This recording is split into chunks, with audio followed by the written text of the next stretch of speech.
Anna didn't plan to find him. She was just walking home from school, alone like always, when she heard a soft rustle near the old bus stop. There, under the broken bench, curled in the corner like a pile of dust, was a cat, gray, thin, and trembling. His left ear was torn, and his eyes were wide, watching her every move like she was danger. She stopped, crouched, reached into her pocket and pulled out half a sandwich. "You hungry little guy," she whispered. He didn't come out, not that day, but the next day, he was there again. So was she. That became their quiet routine. After school, she'd bring food, bits of bread, scraps of chicken, whatever she could sneak from home. She never tried to pet him, not at first. He looked like he'd been hurt before, scared of hands, scared of feet. She named him Ash. His fur reminded her of smoke, soft, messy, and gray. He never made a sound, just watched. But slowly, week by week, Ash got close enough to eat beside her. Then one day, he rubbed against her leg. She froze. "Did you just trust me?" she said, half smiling. From that day, he followed her home. Not too close. He wasn't a pet. Not yet. But close enough to show her he wanted to be near. She cleared a small box in the alley beside her apartment and gave him an old towel. It wasn't much. But to Ash, it was safety. Anna didn't tell anyone. Not her teachers. Not the girls at school who called her weird. Not even her mom, who was too busy working night shifts to notice. Ash became her secret. Her one true friend. Then came the school announcement. A pet function. A chance to bring your animal to class. Show them off. Win prizes. Kids around her cheered. "I'm bringing Daisy," one girl yelled. "My lab's gonna win best trick," a boy bragged. Anna stayed quiet. She didn't have a real pet, not like them. But when she walked home that day, Ash was waiting near the dumpster, tail flicking, eyes soft. She bent down. "You want to come with me? To school?" Ash blinked slowly like he understood. That night she stared at the ceiling in her tiny room. What if the kids laughed? What if the teachers said no? Ash didn't have papers, didn't even have a collar. He was just a stray, but in her heart she knew. He wasn't just any cat. He was hers. She spent the next day cleaning him gently, with a damp towel. He didn't like it. Scratched her once. But he let her try. She found a box and made holes for air, taped the sides, added an old scarf inside. "You'll ride in style," she said, smiling. Ash looked unsure. But he didn't run. On the morning of the pet function, Anna wore her cleanest clothes. The shirt had a small tear, but she covered it with her hair. She held the box close, whispering to it as she walked. "It's just one day. We'll be okay." Kids stared when she arrived. Their pets wore bows, sweaters, even little shoes. Some kids laughed as she passed by. "What's in the box?" someone sneered. She didn't answer, just kept walking. Ash peeked through the holes, eyes darting, body low. Anna's heart pounded. Maybe this was a mistake. But it was too late now. They were already inside, and everything was about to change. Ash peeked out from the towel as they stepped into the school courtyard. His ears flattened. His body shook. Anna held the box tight, whispering, "It's okay, buddy. Just a little longer." The place looked like a pet show on TV. Tables lined, up in neat rows. Pets in cages, wearing bows. Kids showing off treats and tricks. A golden retriever wore a red cape. A white poodle spun on command. A parrot shouted, "Good morning," and got a round of cheers. Ash kept trembling. Anna bent down and pulled him close to her chest. "We don't need bows, right? We just need each other." She stood near the back, hoping not to draw attention. But someone noticed. "What's that?" A boy sneered, pointing. A girl leaned over. "Is that a rat or a cat?" Anna looked down. Ash's fur was still scruffy. His ear looked worse in daylight. He didn't blink. He just clung to her shirt like the world was too loud. Laughter spread slowly like a ripple in a pond. "She brought a stray," another voice yelled. Anna gripped him tighter. wishing she could disappear. Her face turned red. She wanted to speak, but her throat locked up. One of the teachers walked over. Her smile faded as she saw Ash. "Anna, is this your pet?" "Yes," Anna said quietly. The teacher looked unsure. "Is he vaccinated?" Anna paused. "He's clean. I washed him. He's mine." More students gathered, whispering and giggling. One boy covered his nose. "It smells." That's when Ash freaked out. A balloon popped nearby. His claws dug into Anna's arm. She gasped. "Ash, wait, no!" He leapt out of her arms. The towel dropped, the box tipped, and Ash hit the ground running.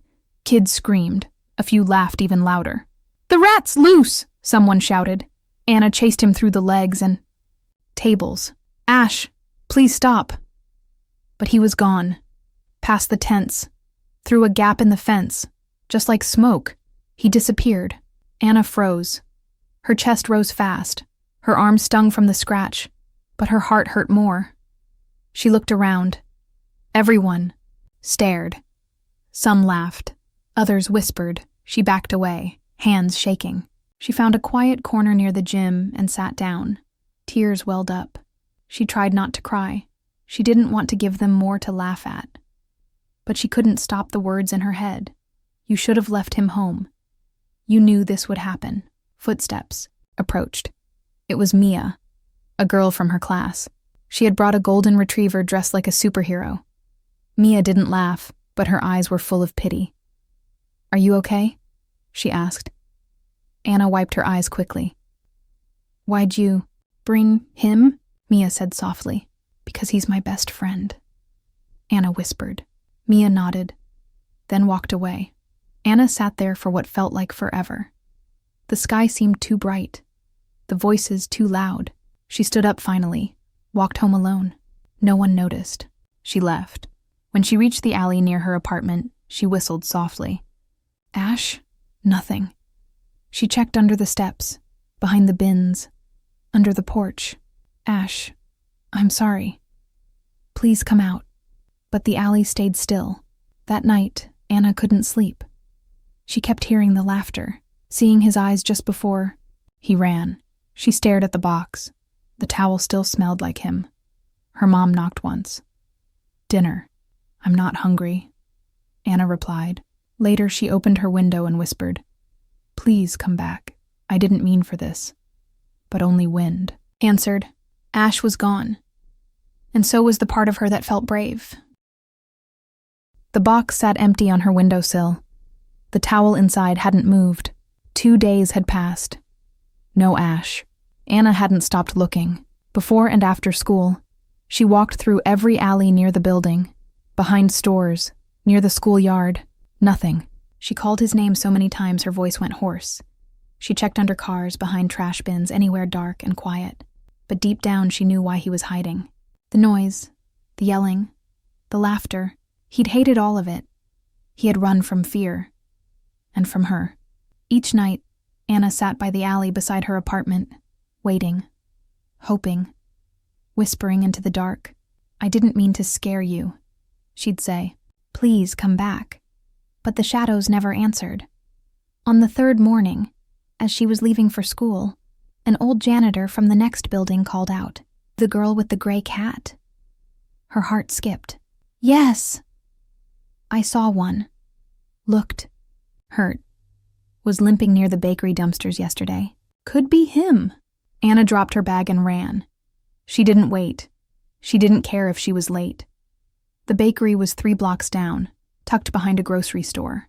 The back alley smelled like old bread and smoke. She pushed past trash bins, yelling, softly, "Ash, Ash, it's me." Silence. She turned the corner and saw a stack of wet boxes collapsed on one side. Then she heard it, a faint, broken cry. One she knew by heart. "Ash?" Another soft sound. Weaker this time. Anna dropped to her knees and reached behind the boxes. Her fingers brushed soft fur. Cold. Shivering. She moved the boxes carefully. And there he was. Huddled into the corner, eyes squinting, one leg tucked under his body. His fur looked worse. A scratch ran across his back leg, red and raw. But it was him. Her Ash. Tears filled her eyes. She didn't care who saw. She whispered, "I should have never brought you there. I'm so sorry." Ash didn't run. He blinked once. Then, with all the strength he had, he crawled forward, into her lap, into her arms. She wrapped him in her sweater. "You still trust me?" He gave a tiny, weak meow. Anna held him close, rocking gently. Her heart cracked, then filled. The fear, the guilt, the silence, all of it faded in that moment. She stood slowly. "Let's go home." Ash didn't move. He just stayed curled in her arms, as if he'd been waiting all this time for her to find him again. Anna didn't go to school the next morning. She couldn't.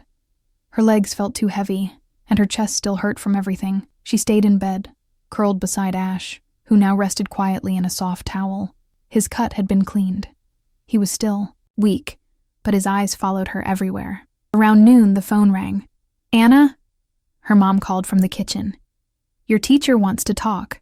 Anna walked over slowly, still in her pajamas. She took the phone with a shaky hand. "Hi, miss." Carla. "Hey, sweetie," her teacher said gently. "I just wanted to check in, and something happened. The principal wants to see you tomorrow." Anna's heart dropped.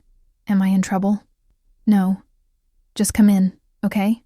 You'll understand." That night, Anna sat beside Ash and whispered, "I think they want to talk about you."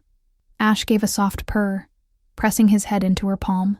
The next morning, she walked to school with Ash wrapped in the same sweater she'd used to carry him home. His head peeked out from the fold, eyes calm. Kids stared, but no one laughed. Inside, the hallways buzzed. A few students whispered. Some looked away. Others offered small smiles. It felt different. Not warm, but not cruel either. Her teacher met her near the office. "Come on. The principal's waiting." Anna's stomach twisted as she walked in. But the principal smiled kindly and said, "Anna, would you mind sharing Ash's story during the afternoon assembly?" Anna blinked. "Why me?" "Because people need to hear it. They need to understand." When it was time, Anna stood behind the stage curtain, holding Ash close. His body was warm, his purring steady. She took a deep breath as the curtain opened. Kids filled the gym, sitting in rows. Teachers stood on the sides. Anna stepped to the microphone. Her hands shook. "This is Ash," she said softly. "He's not pretty. He's not trained. But he's brave." She glanced at him. He looked up at her. He lived on the street. People hurt him. They scared him. But he still came to me. He still trusted me. Even when I took him somewhere he didn't understand. Her voice cracked a little, but she kept going. "He doesn't need a ribbon. He doesn't need tricks. He just needs kindness." The room went quiet. Then, slowly, hands started clapping. Not loud, not fast, but real. Even the boy who'd called Ash a rat looked down at his shoes. Ash let out a tiny meow. Then something happened. Ash, limping, stepped out of the blanket and walked to the edge of the stage, wobbly, careful, but proud. The crowd went quiet again, watching him, not mocking, not judging. And for the first time, Anna smiled without fear. Ash didn't win a trophy, but in that moment, it didn't matter. He already won everything that counted.